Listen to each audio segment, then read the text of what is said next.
Mark Carney arrived in Japan without waiting even a full day. A new strategic partnership that could reshape Canada's economic future was signed within hours of landing in Tokyo by the Canadian Prime Minister and the Japanese Prime Minister. The partnership involved cooperation in energy, critical minerals, advanced technology, defense, and perhaps most importantly, new markets, because this agreement does something that Donald Trump vehemently opposes. It gives Canada a foothold. Canada's reliance on the American market has been the foundation of Trump's strategy for years. However, that leverage decreases with each partnership Carney enters into in India, Australia, and now Japan. And that is exactly why this latest move in Tokyo matters so much. Prime Minister Mark Carney is in Japan this morning, the last leg of his Indo-Pacific trade tour. Just hours after landing in Tokyo, Carney and Japanese Prime Minister Sanai Takaichi signed a new comprehensive strategic partnership. The aim of the pact is to boost cooperation on defense, energy, trade, and technology. Officials from both Canada and Japan have been told to identify immediate investment opportunities.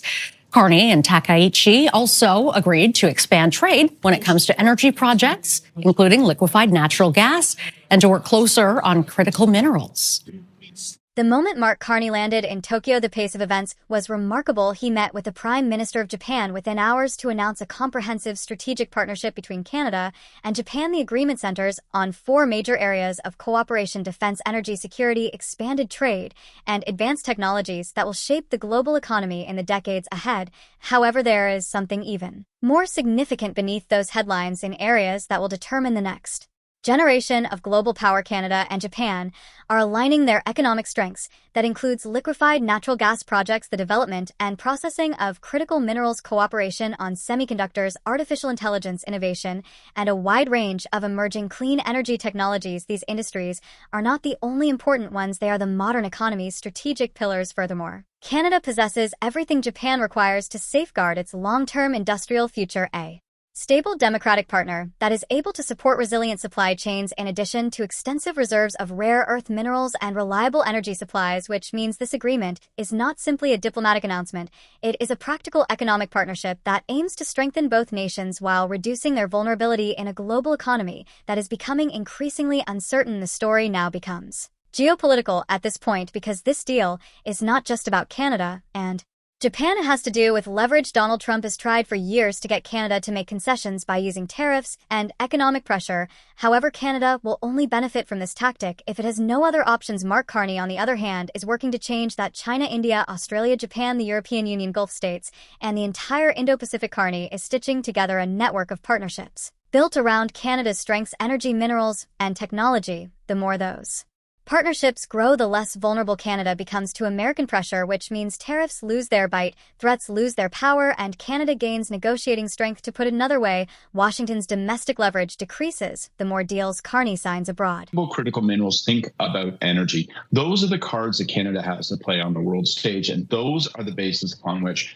we can really animate relationships and trading partnerships with countries outside of the United States, where we really have some advantage. And so whether it's the Australians, Japanese, or the Indians, we've seen that critical minerals and energy and trying to forge new partnerships on that consistently arise as priority items. And I think really in total, what you're seeing is the Prime Minister is trying to play to Canada's strengths and again, give us options beyond the U.S. market, which obviously is no longer reliable. There is yet another reason why Canada's long-term economic strategy is so dependent on these partnerships. It just so happens that Canada possesses a few of the resources on which the modern global economy increasingly depends: critical minerals used in advanced batteries, rare earth elements essential for electronics and defense technologies, and vast energy reserves capable of powering entire industrial systems. Canada has a distinct advantage over other countries in precisely these areas on the international stage, and according to analysts, those advantages are exactly what allow Canada to build strong trading relationships beyond the United States and expand its economic options in a rapidly shifting world. Japan is very familiar with this dynamic. Its advanced manufacturing economy depends on reliable access to raw materials and secure supply chains that cannot be easily disrupted by geopolitical tensions. However, many of those supply chains are currently experiencing severe strain. Rare earth mineral processing is dominated by China worldwide. The United States is increasingly turning inward with tariffs and protectionist policies, and that leaves countries like Japan searching for dependable partners who can offer both stability and resources. Canada almost perfectly fulfills that role. It is a democratic nation with a lot of natural resources, strong institutions, and a reputation for being reliable in international partnerships. As a result, Canada is viewed by Japan not only as a trading partner, but also as a strategic economic ally.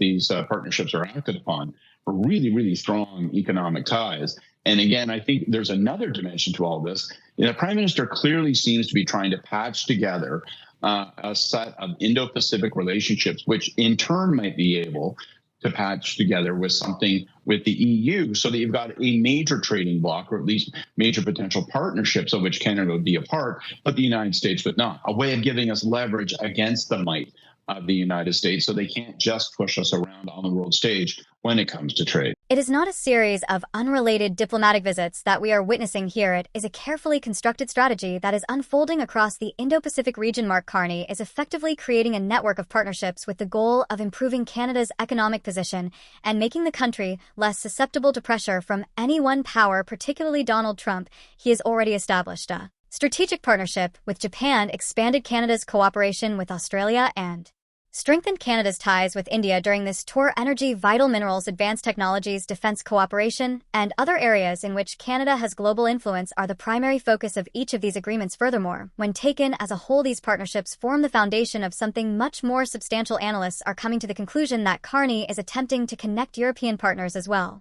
as a wider network of Indo-Pacific alliances. If that vision materializes, it could create one of the most significant economic networks in the modern world. Working together, the European Union, China, India, Australia, Japan, and Canada would form a powerful alliance of advanced economies that could trade, invest, and innovate without relying solely on the market of the United States. That does not mean replacing Canada's relationship with the United States, but it does mean balancing it in a way that gives Canada far greater negotiating power in the years ahead.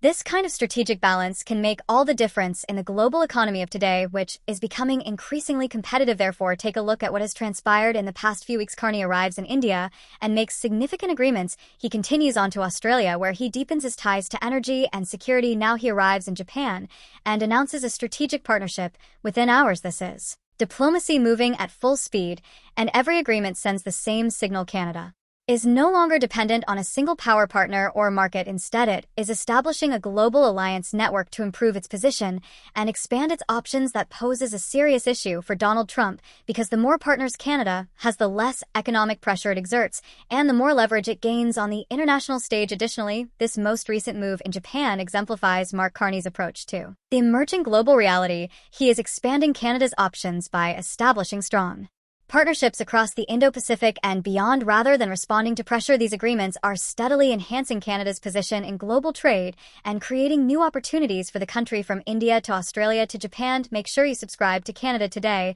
and enable notifications so you don't miss our next report if you want clear, in-depth analysis of how these developments are changing Canada's place in the world. I also need to hear from you right now. Do you believe that Canada will have real leverage against Donald Trump's trade pressure because of its expanding partnerships in the Indo-Pacific? Please share your thoughts with me in the section below.